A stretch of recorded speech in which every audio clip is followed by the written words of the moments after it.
तो guys, repeating of structures में मैं आपको समझाऊंगा कि जो आपका जो आफ्टर इफेक्ट्स आते हैं वो कैसे काम करते हैं। तो आज मैं आपको रिपीटिंग ऑफ स्ट्रक्चर्स में आफ्टर इफेक्ट्स के बारे में बताऊंगा, जो कि सीसीपीज के अंदर आता है। यानी कि जो पैटर्न्स पहले फेल होते हैं फिर वही पैटर्न दोबारा बनते हैं अपने आप को काम करवाने के लिए।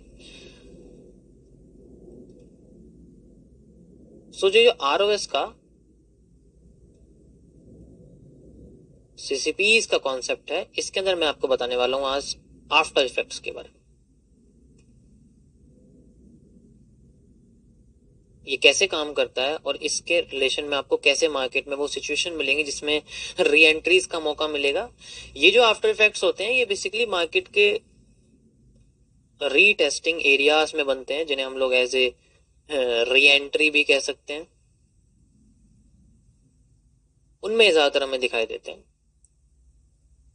जस्ट लाइक सबसे पहले मैं आपको बताना चाहूंगा किसी एक पैटर्न के जरिए, और ये सभी में काम करते हैं। सो मैं आपको आज शूटिंग स्टार आफ्टर इफेक्ट्स के बारे में बताना चाहता हूं। पहले आप समझिए कि शूटिंग स्टार क्या होता है। शूटिंग स्टार बेसिकली एक ऐसा पैटर्न होता है जो मैं आपको बताऊंगा ये सभी पैटर्न्स के साथ काम करेगा।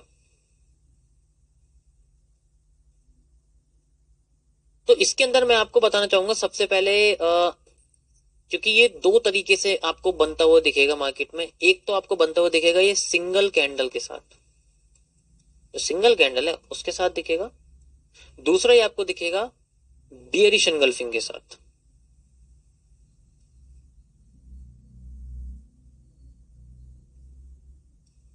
सिंगल कैंडल में क्या होगा कि ये तो डायरेक्ट चलो दिख जाएगा, हमें कोई इशू नहीं है उसमें कि डायरेक्ट सिंगल कैंडल में हमें दिख जाएगा। ये बनता कैसे है, चार तरीके के आपको शूटिंग स्टार देखने को मिलेंगे।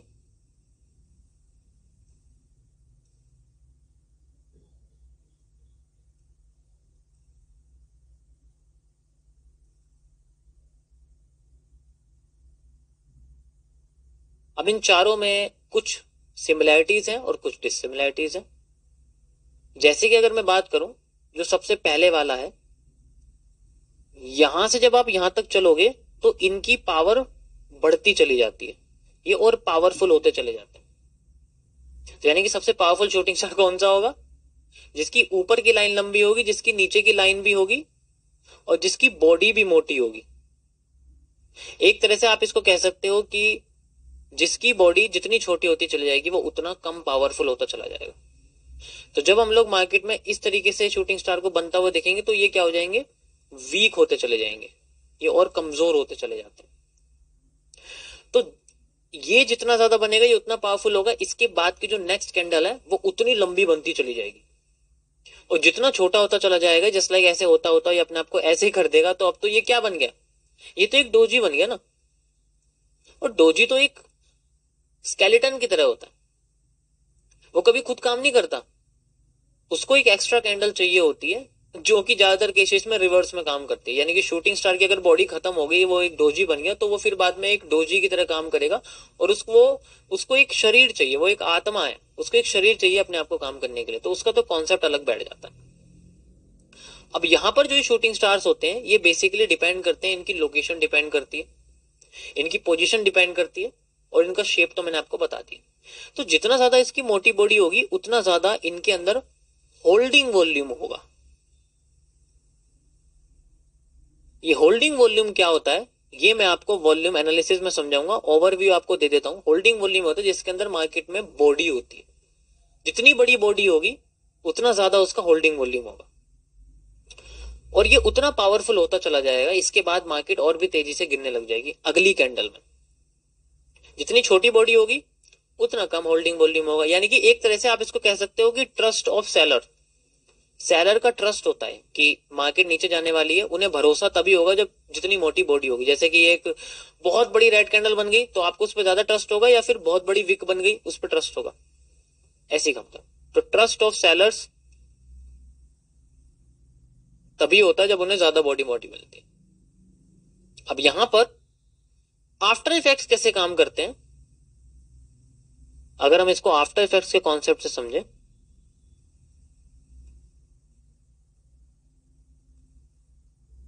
सबसे पहले आप ये समझिए कि इसी तरीके से इन्वर्टेड हैमर काम करता है, इसी तरीके से आपका हैंगिंग मैन काम करता है, और इसी तरीके से आपका हैमर काम करता है। तो सब में आपको इसी तरीके से पोजीशन दिखेंगे और सबकी कैरेक्टरिस्टिक्स एक ही है। बस अगर हैंगिंग मैन होगा तो उसकी नीचे की लाइन लंबी हो जाएगी, ऊपर की लाइन छोटी हो जाएगी।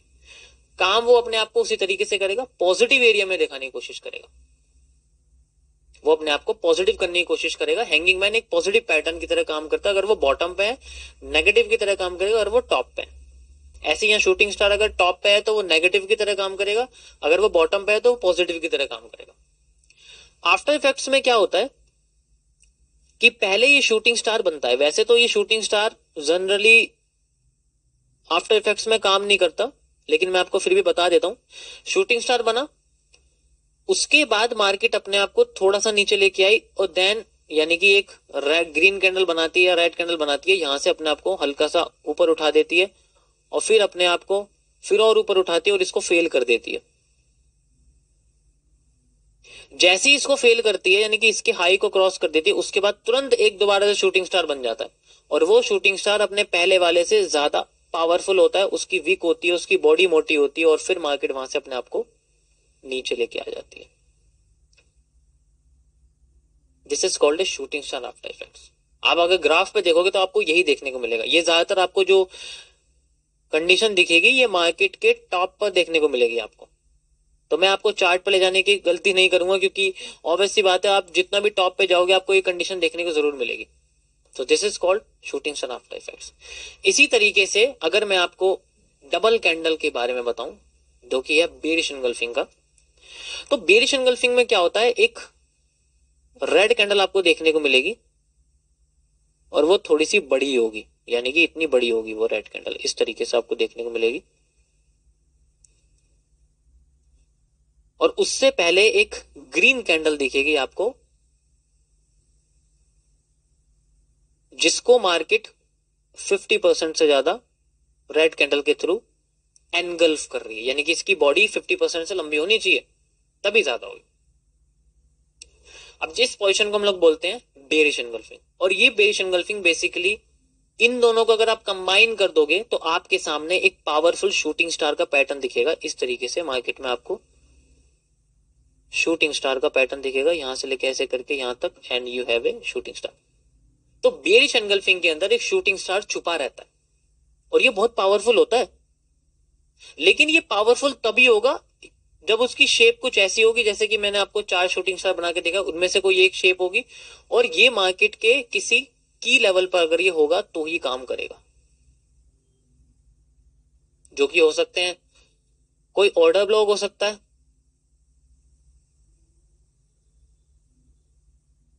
ठीक है, या कोई सपोर्ट या रेजिस्टेंस हो सकता है, रेजिस्टेंस और सपोर्ट हो सकता है, तभी ये इस तरीके से आपको देखने को मिलेगा, वरना नहीं मिलेगा। उसके अलावा ये कहीं पर भी बना हुआ है ना तो फेक है।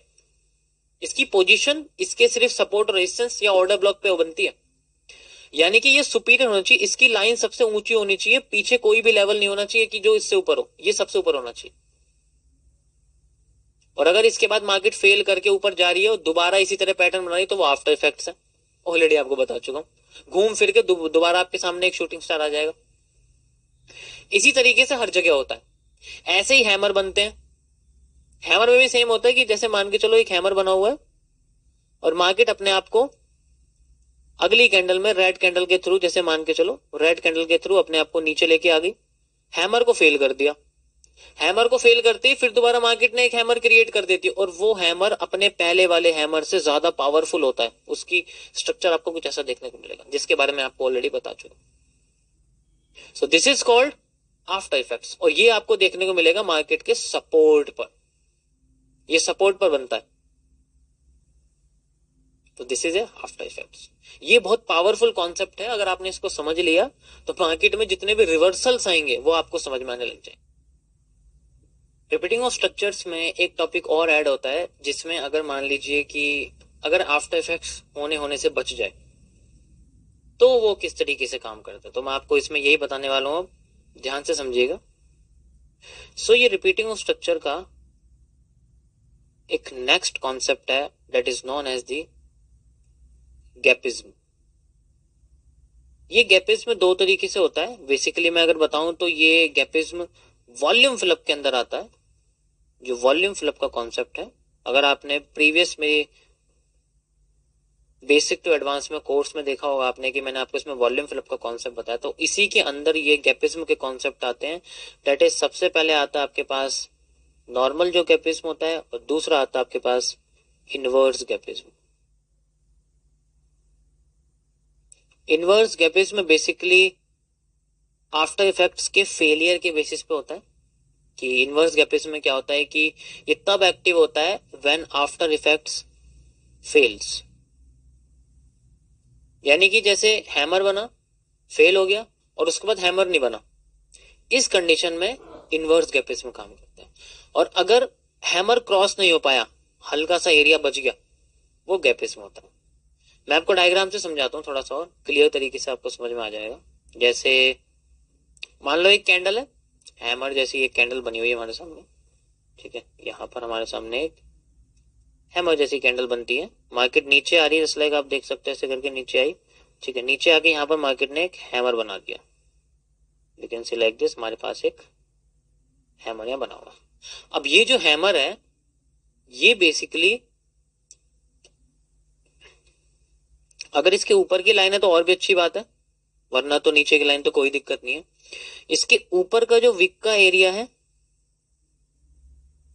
और इसके नीचे का जो विक का एरिया, ये सारे वॉल्यूम फिलअप के कॉन्सेप्ट होते हैं। ये वॉल्यूम फिलअप होता है। तो ज्यादातर कंडीशन मार्केट क्या करती है, अगली कैंडल अगर मार्केट रेड बना देती है और इस हैमर को क्रॉस करने में फेल होने के बाद देखो इतना वॉल्यूम तो फिल कर ही दिया इसने, है ना, ये तो वॉल्यूम फिल हो ही चुका है, you can see like this. ये वाला बच गया है, ये नहीं हो पाया। तो अगर ये इस जगह पर यहीं से ही रिवर्स करके हैमर को क्रॉस कर देती है, वैसे तो यहां पर एक बुलिश एंगल्फिंग का पैटर्न इनिशिएट हो जाता है, ये एक बुलिश एंगल्फिंग का पैटर्न बन जाता है, you can see like this. ये एक ग्रीन कलर की कैंडल है जो नीचे के गैप को यानी कि इस हैमर को फेल करने की बजाय इसके ऊपर के वॉल्यूम को फिल कर देती है, ये तो वॉल्यूम फिलअप हो जाता है। और ये आफ्टर इफेक्ट्स भी नहीं है। तो यहाँ जो नीचे का हिस्सा ये बचता है आपके सामने, जो नीचे का ये वाला जो हिस्सा ये बच के बाहर निकलता है इस हैमर का, इस गैप को हम लोग बोलते हैं gapism. It is known as the gapism. अब ये बड़ा पावरफुल एरिया होता है, ये इतना पावरफुल एरिया होता है कि मार्केट इसको रिवर्स करने आती जरूर है, लेकिन बहुत ऊपर जाने के बाद। गैपिज्म सबसे पावरफुल कॉन्सेप्ट है इस रिलेशन का, क्योंकि ये रियल बनता ही ऐसी जगह पे जब मार्केट किसी सपोर्ट पर होती है या किसी रेजिस्टेंस लेवल पे होती है। ये तब बहुत एक्यूरेट बन के मार्केट में बाहर आपको देखने को मिलेगा। इसी तरीके से अगर मार्केट ऊपर का फिलअप ना करके नीचे का फिलअप कर देती है तो फिर गैपिज्म ऊपर बन जाता है। एंट्री एरियाज होते हैं ये जितने भी ग्रीन कैंडल, जैसे यहाँ ग्रीन कैंडल है, मैं आपको इसका और साफ सुथरा सा स्ट्रक्चर बना के दिखाता हूँ। जस्ट लाइक ये हैमर है आपके सामने, यहाँ पर एक रेड कैंडल बनती है और फिर यहीं से ग्रीन कैंडल बन के हैमर को क्रॉस कर देती है ऊपर की साइड से। तो ये तो रेड कैंडल हो गया मेरे सामने, ये एरिया जो हो गया मेरे सामने गैपिज्म का एरिया बन चुका है, ये गैपिज्म बन गया and market will boost from this area. So ये गैपिज्म है। ये तब बनता है जब मार्केट के इस बुलिश कैंडल के बॉटम का एरिया क्रॉस होने से मार्केट छोड़ देती है। यहाँ क्रॉस नहीं होना चाहिए कैंडल, अगर क्रॉस हो गया तो आफ्टर इफेक्ट्स हो जाएगा ना। अगर यहाँ शेडो बन गई ना इसमें, तो ये गैपिज्म नहीं है, अब ये आफ्टर इफेक्ट्स है। मतलब अब यहां पर अगर ऊपर से ये सब कर देती है, जैसे यही कंडीशन अगर ऊपर से हो जाए, यहां पर एक हैमर बना हुआ है, इसके ऊपर की लाइन है और इसकी नीचे की लाइन। देखो कभी कभी तुम्हें ऊपर की लाइन नहीं मिलेगी, कोई दिक्कत नहीं, उससे कोई फर्क नहीं पड़ता, वो तो बस आपको एक एरिया पता लगेगा। उसके बाद एक रेड कैंडल नीचे बनती है, you can say like this,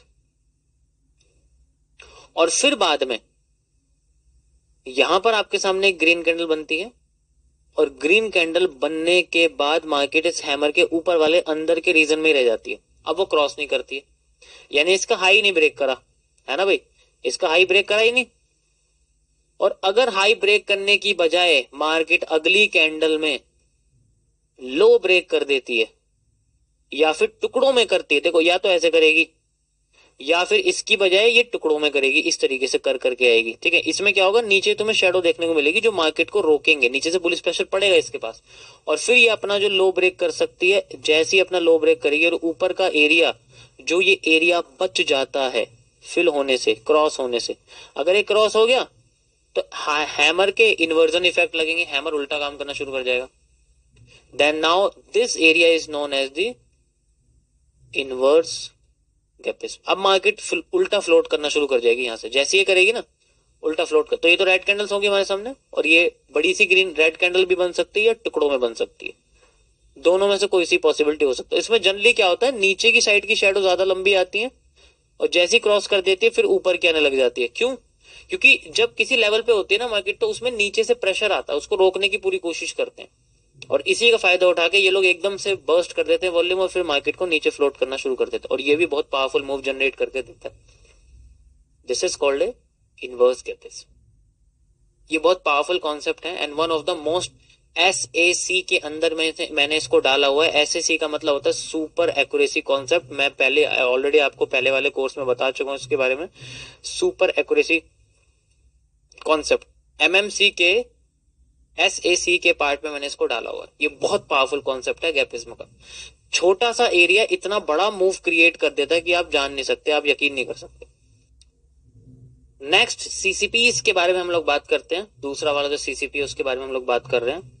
तो हम बात करेंगे MMC के नेक्स्ट CCP के बारे में, जो कि बेसिकली बना है 4 कैंडलस्टिक पैटर्न को मिला के, also known as the tree. ये बहुत पावरफुल एरिया है, ये इतनी आसानी से बनता नहीं है। ये बेसिकली जब बनता है जब मार्केट वॉल्यूम एग्जॉस्ट कर देती है।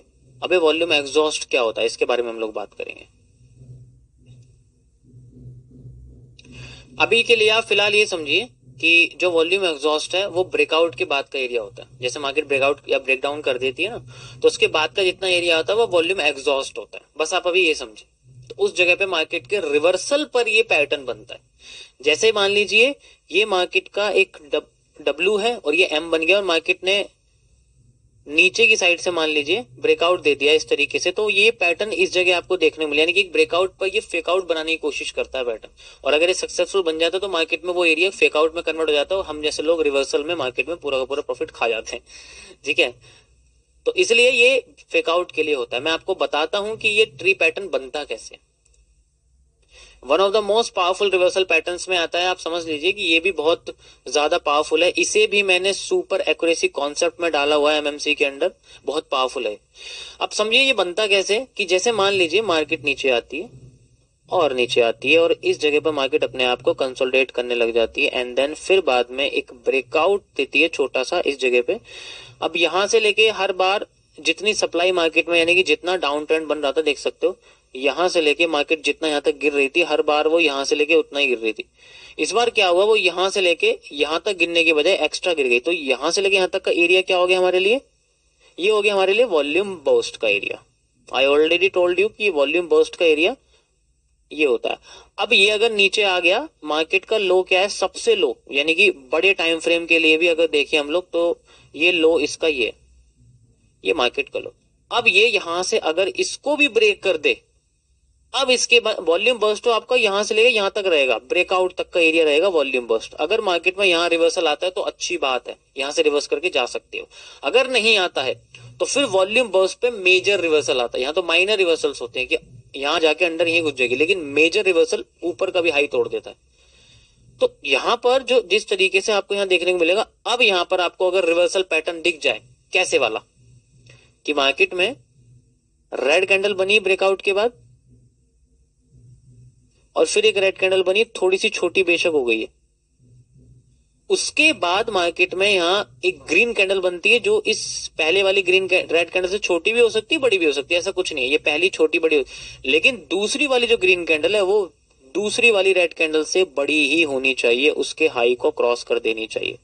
जैसे इसको क्रॉस करेगी, ये 4CP का पैटर्न एक रिवर्सल एरिया क्रिएट कर देगा और अपने आप को दोबारा से उसी स्ट्रक्चर के अंदर घुमा देगा and then will break the high, ये हाई ब्रेक कर देता है and it is called as the tree. ये बेसिकली रिवर्सल पैदा करने के लिए होता है। अगर ये पैटर्न दिख जाए तो आप समझ सकते हो कि मार्केट में हमें बहुत पावरफुल यहां से फेक आउट देखने को मिल सकता है। It generally works on the fake out of the market, this is called tree. इसी तरीके से रिवर्स होता है। ऊपर की साइड अगर देखोगे सेल साइड में तो ग्रीन कैंडल छोटी हो जाएंगी, रेड कैंडल बड़ी हो जाएंगी, फिर वो नीचे की साइड इसी तरीके से करेगा। तो दोनों साइड में सेम होता है। छोटा सा टॉपिक है, बहुत पावरफुल है। चाहे तो मैं आपको उसको चार्ट पे दिखा देता हूं।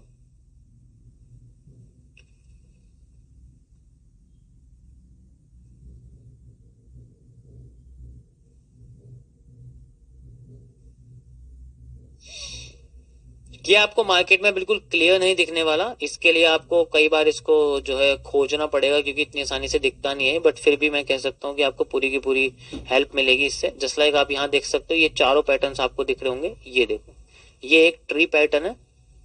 रेड छोटी हो गई, ग्रीन उससे बड़ी हो गई, और अगली वाली ग्रीन ने पहले वाली ग्रीन को ब्रेक कर दिया, इसका हाई भी ब्रेक कर दिया। And now we have a clear move. आप देख सकते हो कितना बड़ा मूव निकाल के इसने हमें दिया है। इसी तरीके से डाउन साइड का होता है, लाइक आप देख सकते हो, ये भी आपको दिखेगा, ये सेम आपको दिख रहा है 4CP 1 2 3 4, दोनों रेड कैंडल्स दोनों ग्रीन कैंडल से बढ़िया and market is moving down side. आप देखो, या तो ये आपको टॉप पे दिखेगा या ये आपको बॉटम पे दिखेगा। अभी बॉटम पे था, देखो अभी ये बॉटम पे था ना, ये बॉटम पकड़ लिया एंड ये हमने टॉप पकड़ लिया। और बाकी देखो, इसमें आपको सेंट्रल एरिया पे दिखने वाला नहीं है, सेंट्रल एरिया पे दिखेगा। ये नहीं हो सकता क्योंकि एक ही कैंडल डायरेक्ट क्रॉस कर रही है, इसका कोई लॉ नहीं है। ये टुकड़ों में करनी चाहिए, टुकड़ों में होगी तो पावरफुल होगी। एक कैंडल गिर रही है तो वो गुस्से में गिर रही है, तो वो अनपावरफुल हो सकती है। Got it? सो ये है गाइस ट्री पैटर्न, इसको आप देख सकते हो। बहुत बढ़िया सुपर एक्यूरेसी कॉन्सेप्ट के अंदर इसको मैंने डाला हुआ है। ये बहुत ज्यादा पावरफुल है and makes the market up trend easily and down trend.